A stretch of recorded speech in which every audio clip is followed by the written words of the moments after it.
gifted director of photography, Anay Goswamy. If his surname rings a bell for Chandigarhites, well, he is indeed related to the late art historian, Dr. B.N. Goswamy. Of course, with so many films like Fitur, Kai Poche, Mom, Tiger 3, to his credit, Anay deserves a place under his sun on his own dint and metal. His most recent cinematic offering is Mr and Mrs Mahi. Thank you, Anay, for speaking to us. You're welcome.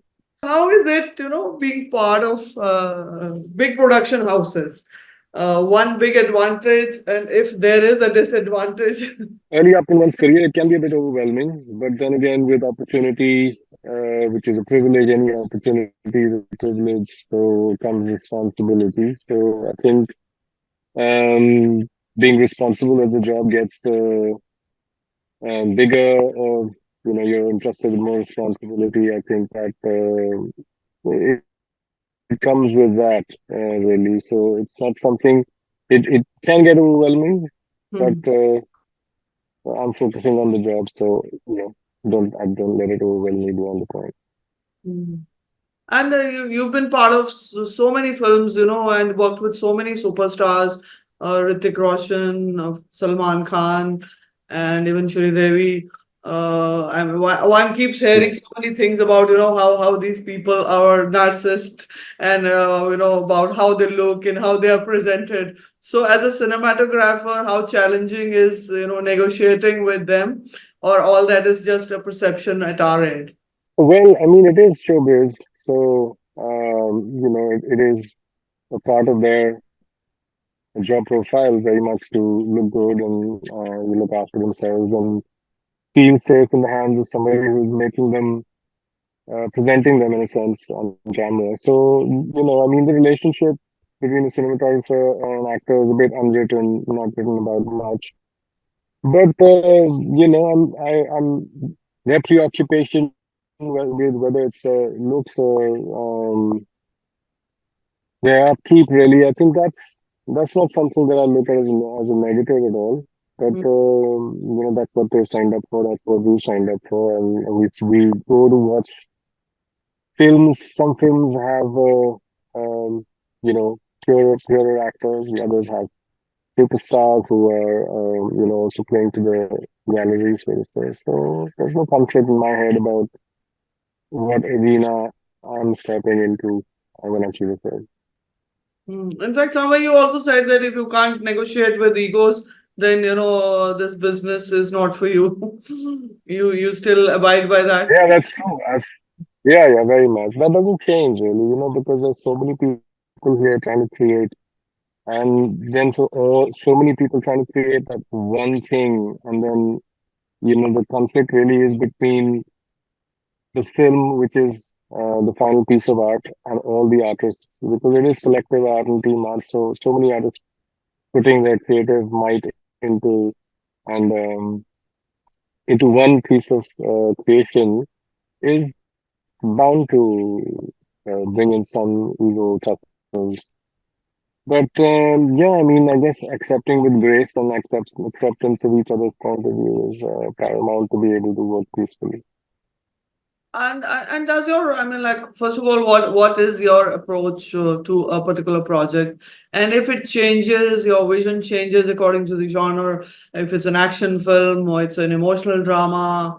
Like I said, I mean, once I've signed a script, I know why I've signed it. When I've signed a film, I know why I've signed it and what's in it for me and what is it that I can bring to it. Approach wise, of course, I mean, there is the world of make believe. All of it is a world of make believe. Some films are more realistic than others. Some films reflect our society more than others.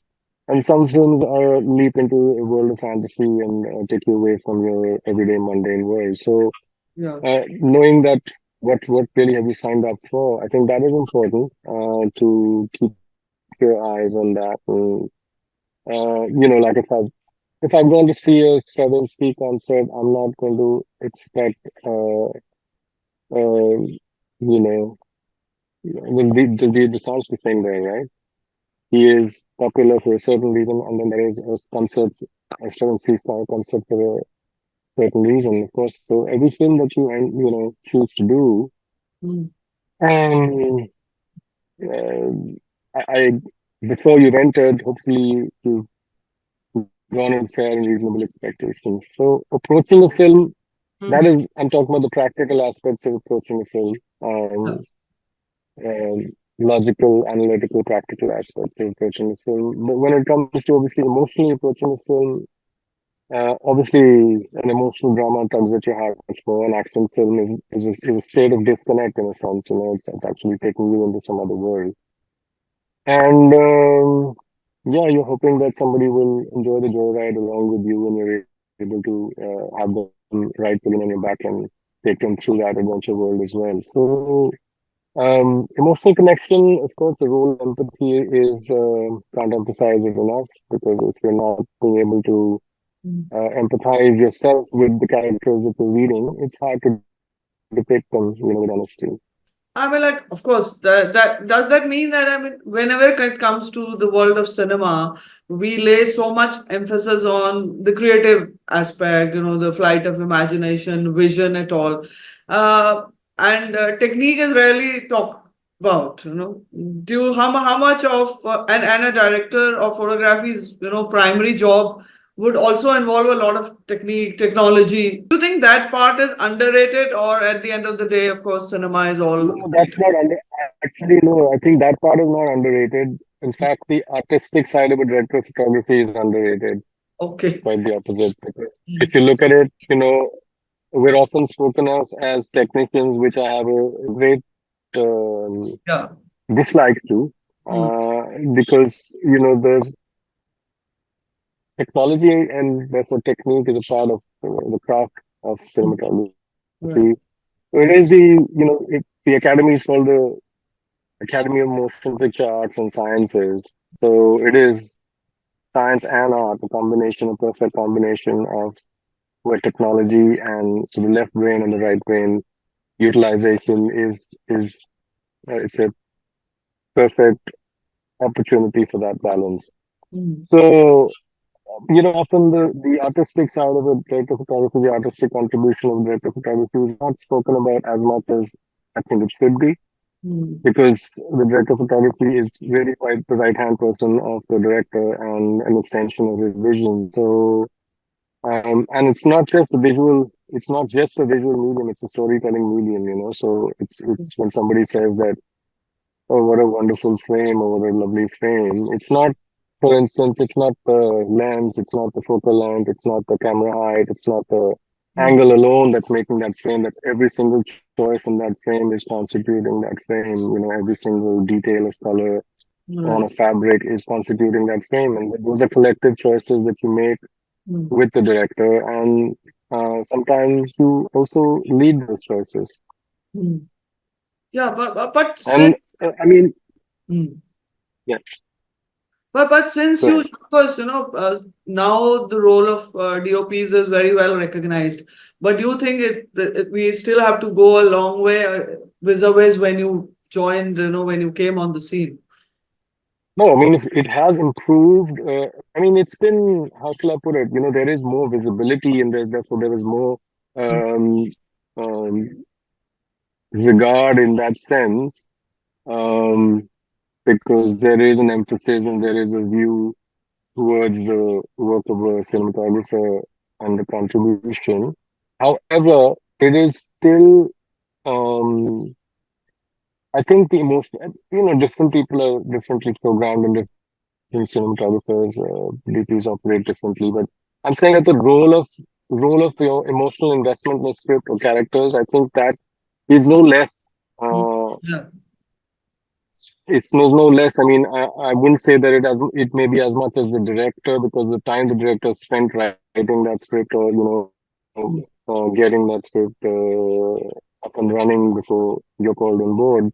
Mm. But your emotional investment can be really deep into a film, and so when you're obviously trying to, um, it's not a depiction, it's not a presentation. It's really a sometimes it's a presentation if it's a realistic drama. Sometimes it's a representation. Hmm. So it is. If you ask me,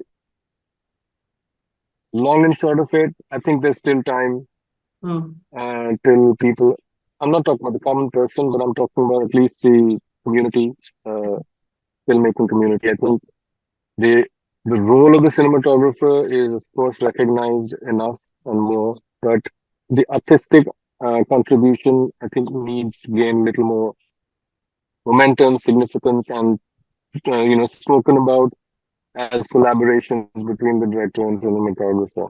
Because this is really, of course, the production designer and the costume designer and the sound designer and the editor. All of them we're all making the same film. Yeah. But I think everybody's artistic contribution is trying to come into unison. So I think it needs to be spoken about a bit more. And do you think our understanding of cinematography is reduced to, pretty images? When at the moment we see a pretty image, we think it's excellent cinematography, and or there is a change in that perception also. And now I'm talking strictly from a viewer's point of view or a layman's point of view.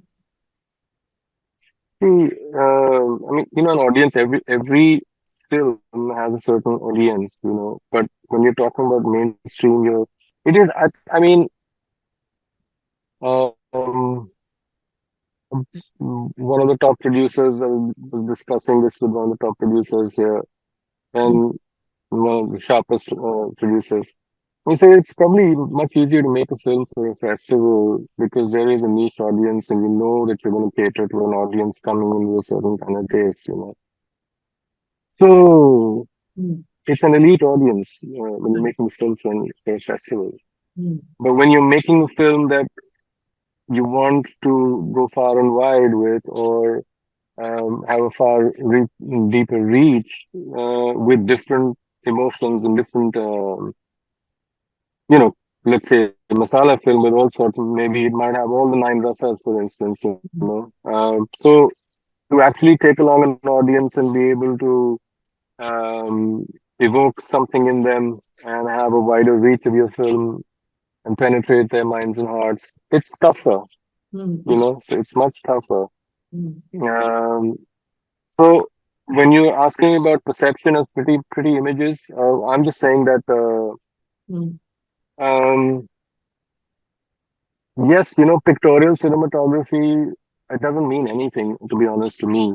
mm, Meaning that if it's just pictorial and it's not emotionally moving you, then there's something is really missing there because the mm, job of the cinematographer is to tell the story. mm, And it's true that our audiences have mm, improved over the years, yes. But then again, the flip side of it is people have lost patience to watch films in a theater, to mm, invest their time, even if they're watching on OTT, to watch a film in one go.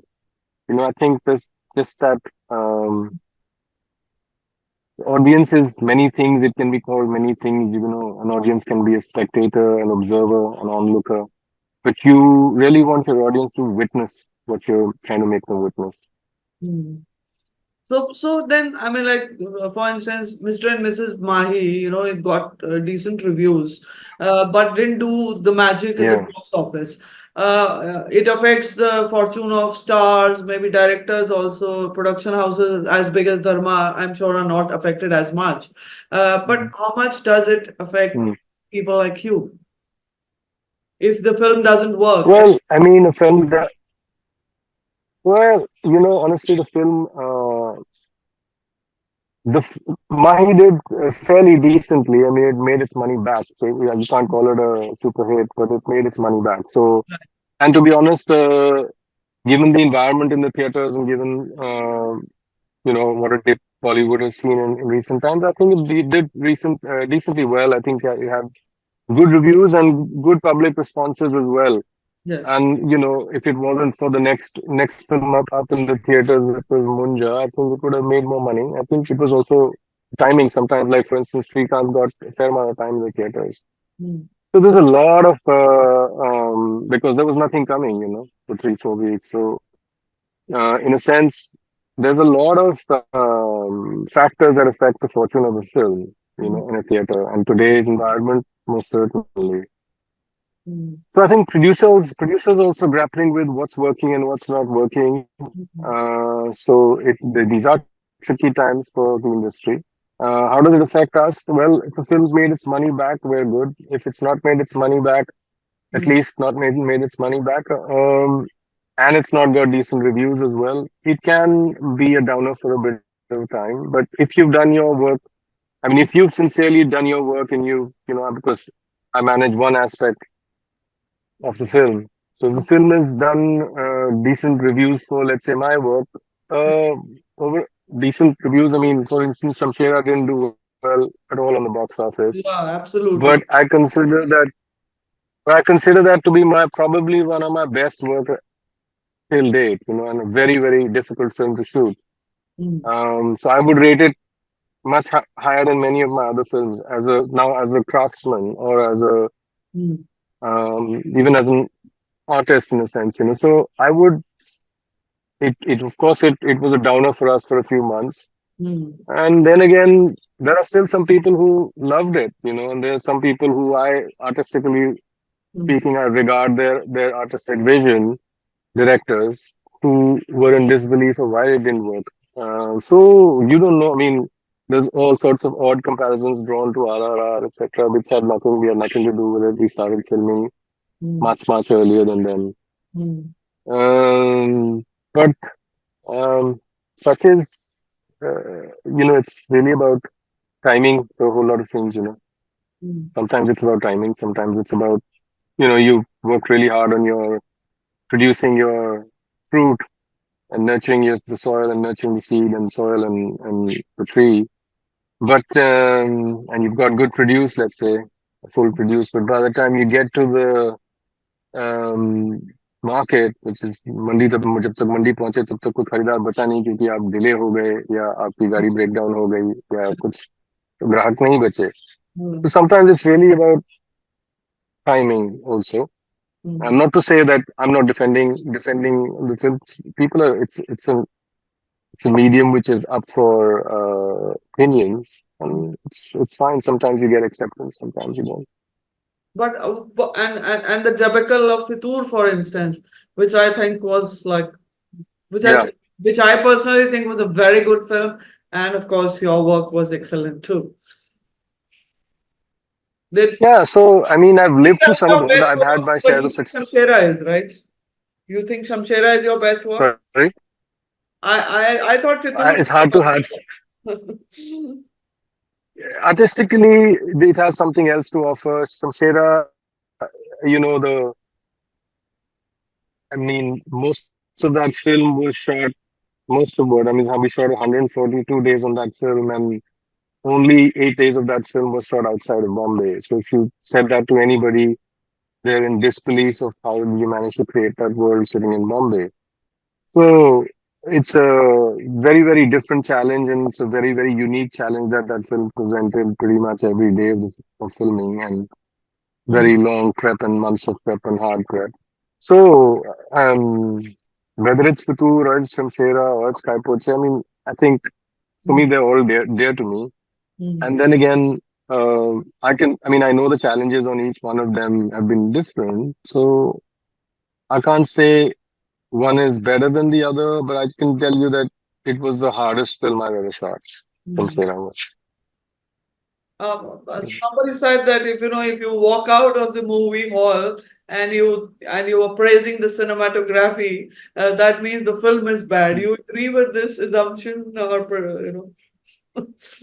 No, I see, it's Hmm, you want the film to work as a whole, obviously. You're somebody like if somebody says that, oh, your cinematography was drawing too much attention onto itself, and hmm, that's not a compliment. But then again, sometimes it could well be that maybe the filmmaker's not been able to hold the film together in all its departments. That maybe the department, some department stands out. So I guess you can't really blame the cinematographer for that. No. I'm not blaming the cinematographer. I'm blaming the director, or the overall story. Well, Or you know, it but do you takes think it everything it's for a cinematographer to truly work? You think the whole movie has to work, right?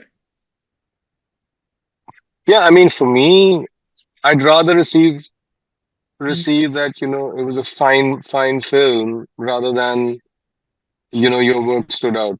For me, that's not a compliment. Like, for me, if Super 30 was a film that worked and I may not have gotten nominated, that's totally fine with me because I mm, think the film worked because we did something right. mm. So I'm happy about that. But it's been almost 2 decades since you've been in the industry.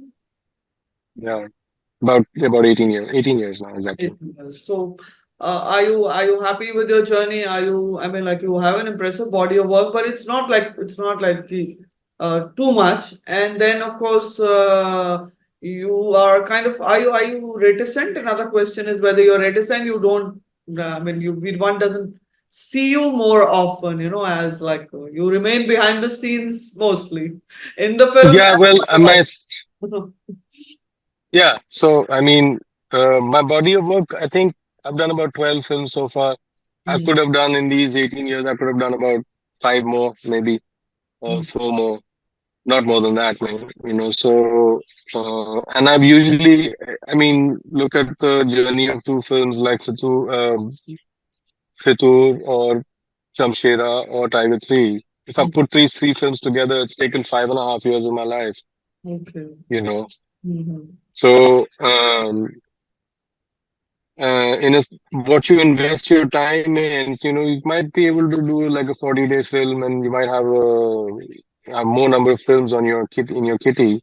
But Mm. that's all right. I mean, I'm not looking at the number really. So That's it's quality. filmography wise, Mm. yeah, I think even Tiger 3, for instance, took a year and a half to do. So, and when you're doing a film of that size, it will take that kind of time, you know. So, reticence, I don't know. Yeah, maybe I'm a little reticent by nature, but you know, I'm not like out there on social media pumping my work all the time and sort of Mm. don't have a social media manager and that sort of thing. And I think if my work is managing to speak for itself, I'd rather take that than having to speak about my work too much. But this is an industry जहाँ पे जो दिखता है वो बिकता है, as to say. I understand. I totally understand that. Mm, Maybe I'm a little differently programmed. You know, it's um all sorts of mindsets, and I don't really have that too much of that mindset. You know, that yes, if I think the work should speak for itself, and I think I whatever bit of regard that some people within the industry might have for my work, it's also probably an outcome. It's one, I guess, it's an outcome of the work. mm, I'm probably an outcome of the fact that I'm not blowing my own trumpet. Perhaps, you know, mm. at least the right kind of people or the people that who matter to me or the right equations, the right frequencies are I'm still related to them and they're still related to me. And as you look back, how do you look at your alma maters, whether it was Government College of Art, Chandigarh, or FTII? How much have they contributed to who Anay is today? Well, they have substantially contributed. The College of Art was formative years, of course, and photography was my major. So yeah, it kind of that was my springboard in a sense, and the FTI I wouldn't trade anything um, for that education at the FTI because I think I spent my years there very well, and you know the amount of resources that it had for us to you know on offer was very significant. So I wouldn't trade those years at all. So yeah, very much. I mean, those are part of who I am at the moment. You know. So, would you say it is an institution which teaches you both the technique and opens your horizon and vision as well? Oh, for sure, Mm. without a doubt, without a doubt. And when you started your career, you got a lot of awards. There was one at Cannes Film Festival as well.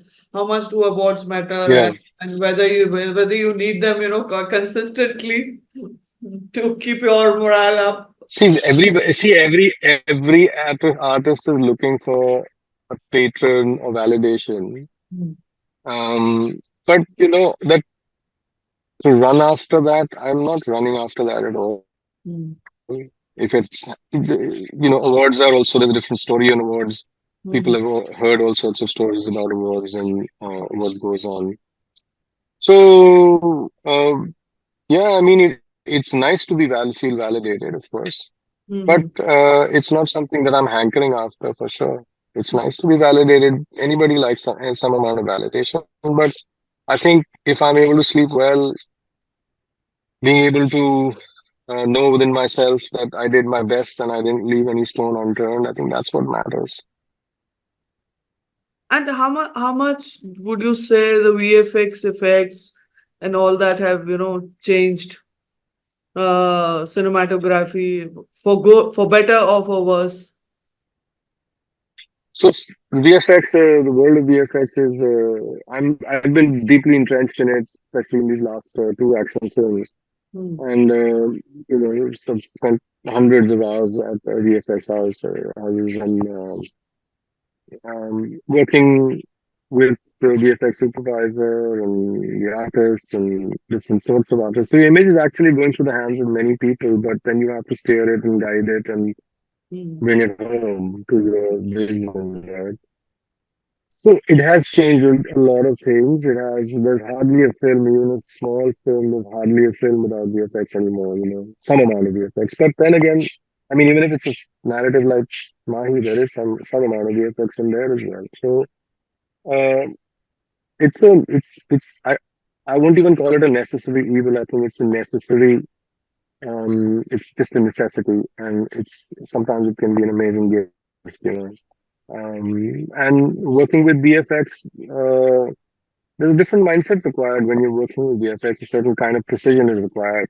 hmm, So yeah, it calls for a different ability, and you get better and better with experience while working on VFX films within the film, within the length of time of filming or after.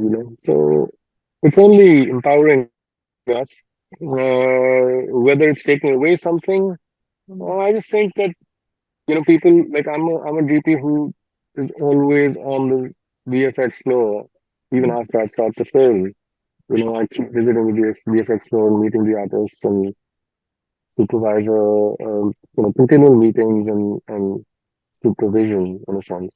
So for me, I think the concern that a lot of people have is that your authorship is kind of taken away, hmm. your signature on the image is taken away. But no, not really. If you're not involved, it might be. If you're not involved, yes, somebody else will, start to paint on what you started. But if you're going to actually unveil the canvas, then you better be present for every little stroke that goes on that canvas. And what next is in the pipeline, and what makes you say yes to a particular project? Is it your fees? Is it the production house, or it's always the like it's the script in which you think you can do justice to? Yeah, yeah, yeah. Well, I mean, recently I've had quite a few offers, so lots of different factors, and suddenly, if there could be a time that you're not getting the right kind of offer in a few months, maybe, and suddenly you may be bombarded with 4 or 5 offers, and you're finding it difficult to choose. Mm, So I've faced both of these, and this does happen, keeps happening. So I think obviously collaboration matters. So because if you're going to sustain a long project, you're asking me what's next. mm, So what's next, I can't reveal at the moment because I think within this month I will be signing something which uh, is something I've been looking forward to for a while. mm, To work with this director, I've been looking forward to for a while. So uh, it's not. it's definitely a collaboration, and what's the constructive space that you can actually create with the director. Mm, And the production company matters. I mean, the producer, of course, does matter very much because sometimes it's not just important to know what the director's vision is. It's important to know what the producer's vision is. Like the director and the producer seem similarly. Do they have a mm, similar vision? And what is the producer's vision for this project? Because mm, he is the producer, so it's not just the director and the collaboration with the director. It's knowing that all the ingredients that are coming together to form this picture is actually coming from the right place and are able to understand each other and give and take and is going to be healthy and um, that sort of thing. See, yeah, I mean, the thing is, I was telling this to a cinematographer friend of mine. mm, I said, let's look at ourselves. We do what we love doing, mm, and we want to say yes. We want to say yes to the kind of film that we want to say yes to, and then once we get that, we want to get paid what we want to get paid. mm, Isn't that asking for all too much? It's I think this sense of covetousness or the sense of um, this desire or expectation. We can be more reasonable because I think that um, everybody looking at us from the outside might feel that wow, what a I want to have it all. And sometimes you might land up in that place as well. But will you repeatedly land up in that place where you might get it all? Maybe not. mm, Sometimes there'll be great work for little or lesser money, and sometimes there'll be not so good work for a lot of money.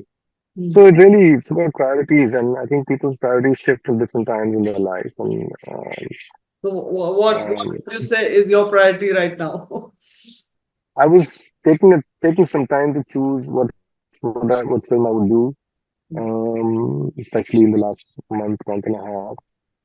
So I think what's hopefully now emerged is quite the film and quite the director that I would like to work with. So I think I'm in a blessed space at the moment. And any Always direct, blessed. yeah, any director on your Sorry. wish? I said, any director on your wish list?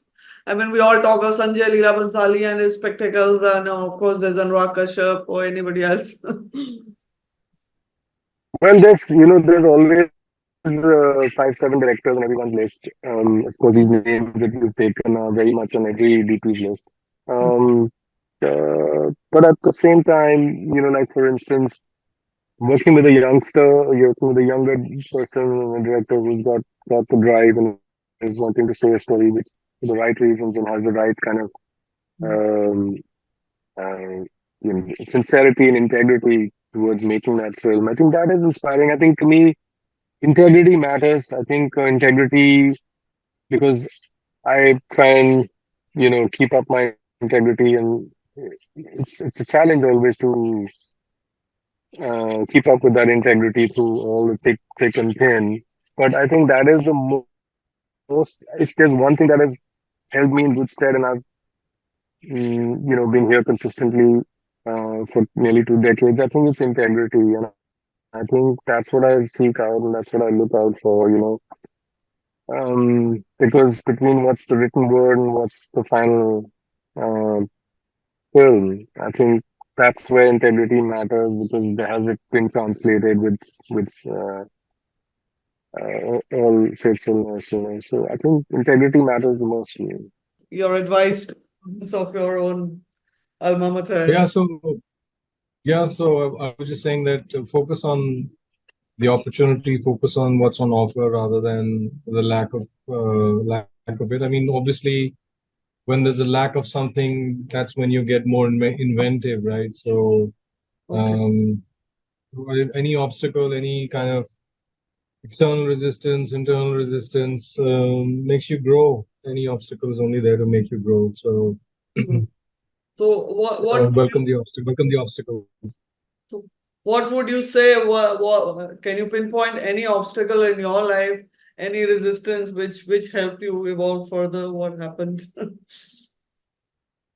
So, I mean, external resistance is there's always something or the other. There could be many from different quarters of your life. Mm. So I mean that to actually, I've never sort of cowered down to it, or I'd rather be defeated by it. I've always focused on the lesson really, Mm. and what the obstacles meant to actually teach me, and how I meant to grow from here. So external obstacles there's always been. Internal obstacles, we're always fighting our internal obstacles, and sometimes we're standing in our own way of making choices, or maybe rigidity, or fixed ideas. And so yeah, I mean, your own mind's inflexibility, or your own mind's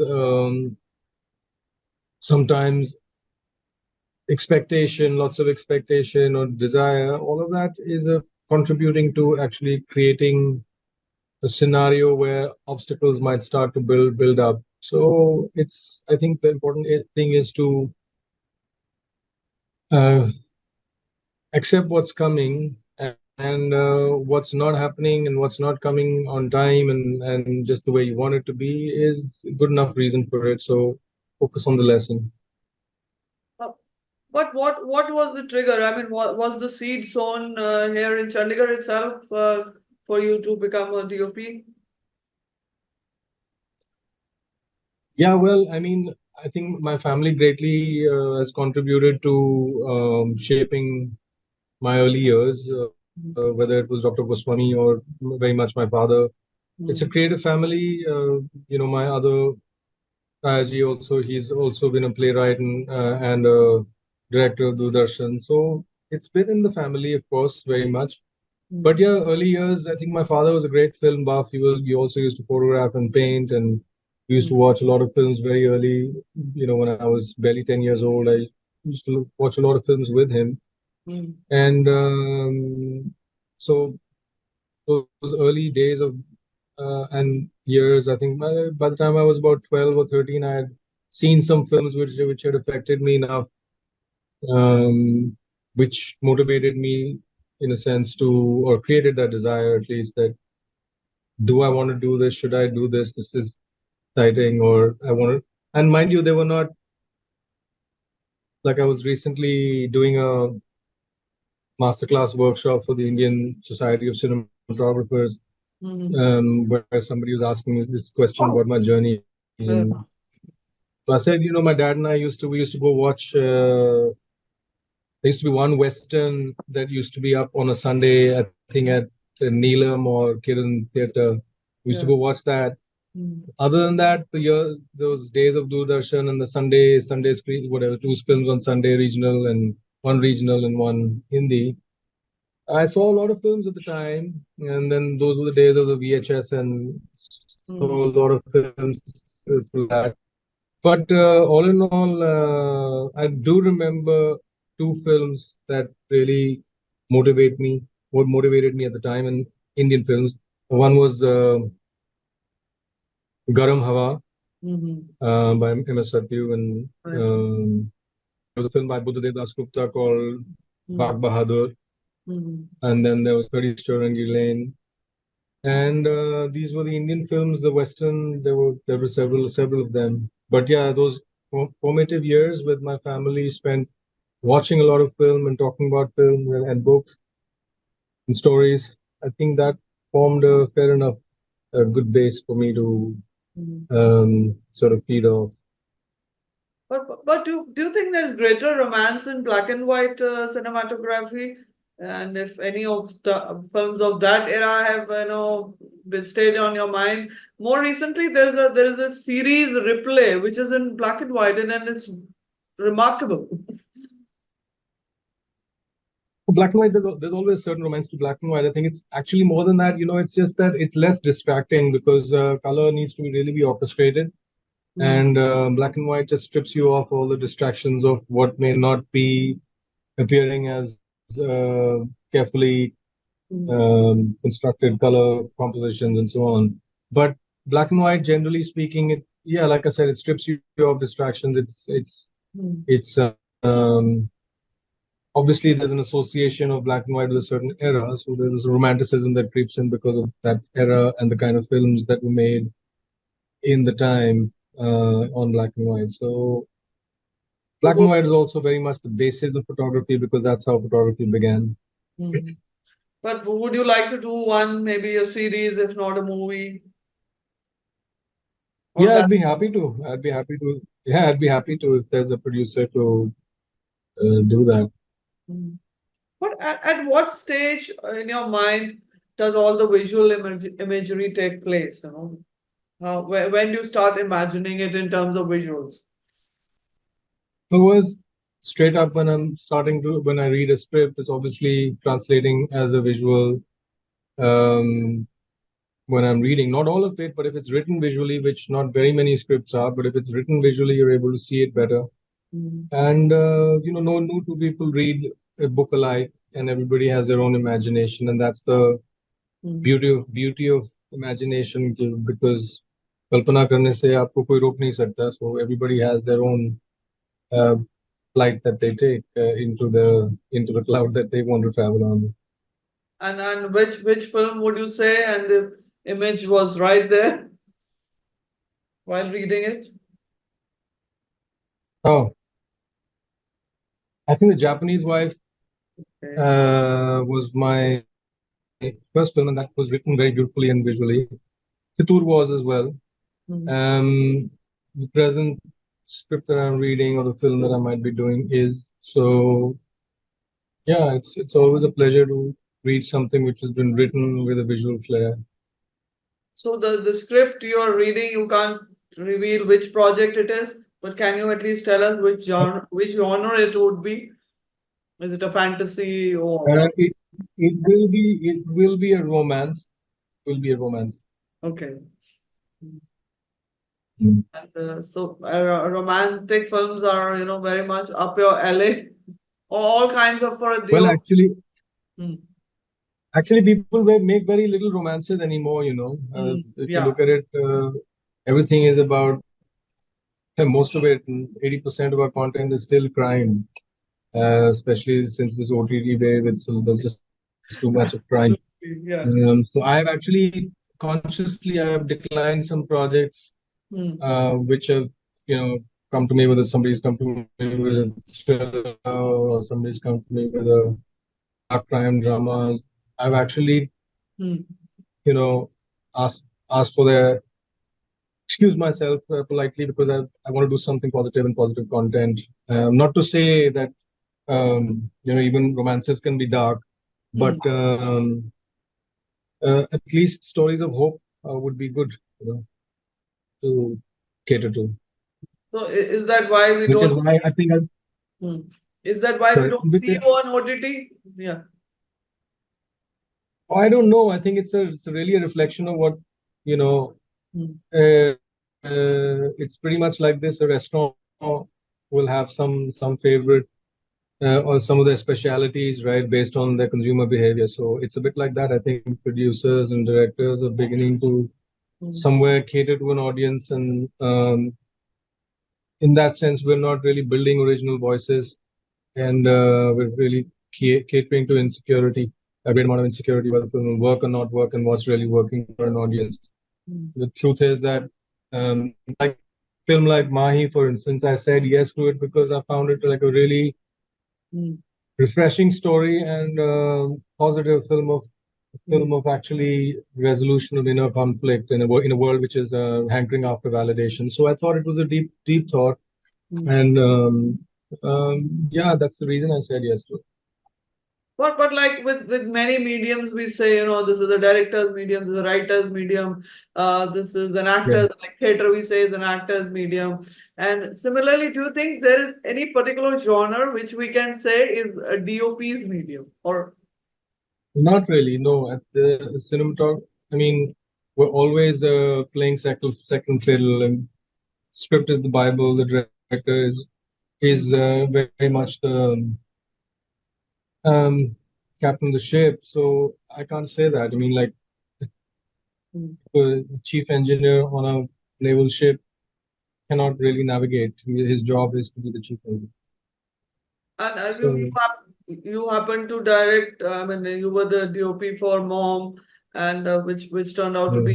be Devi's last film. Any thoughts on her? I mean, like people go gaga over her acting prowess, and what were you able to see through your lens?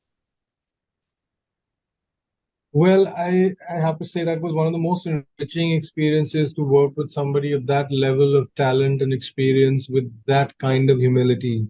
And what I take from her is that how far humility can really go.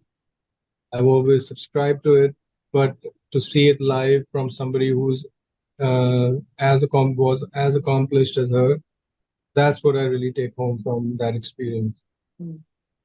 And last question, coming from a non-filmy family, how tough it is to establish yourself in this, I mean, highly competitive industry. That's what we hear.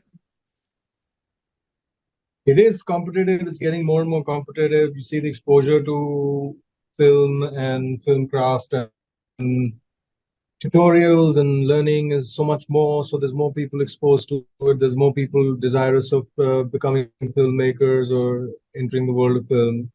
So the competition is obviously growing and tougher. I mean, I'm not from a film family at all. So yes, the art world, but not the film fraternity. So it's not like when I came in here, I really had any godfather or anybody. I didn't know anyone at all, actually, if you ask me. So, and I've never, I've never really explored contacts in that sense. You know, if it, I can definitely say with some degree of satisfaction that ever since I came to Bombay, I think whatever my journey has been mine. I mean, I lay credit in my hands for the journey that I've traveled. Of course, there have been people who've been by my side and supporting me and so on. But it's I can say that if you're connected and if you're from a film fraternity family sort of thing, it might help, but it won't take you very far if you don't have the talent. You know, if you don't have the talent and you don't keep polishing your skill, it won't last very long. But being from FTI, I mean, do people take you more seriously then when you have that FTI alumnus tag? Yes, of course. Most certainly. Most certainly. Yeah. Okay. Okay, Anay, thank you very much for your time and All right, Monica. and hope to Thank be you. Thank you hearing very much. about your new projects very soon. I mean, like, we are looking out. Yes, I shall let you know. Right. I Yeah. shall let you know. Thanks a lot, Monica. Thanks for having me. Okay. Thank you very Bye. much.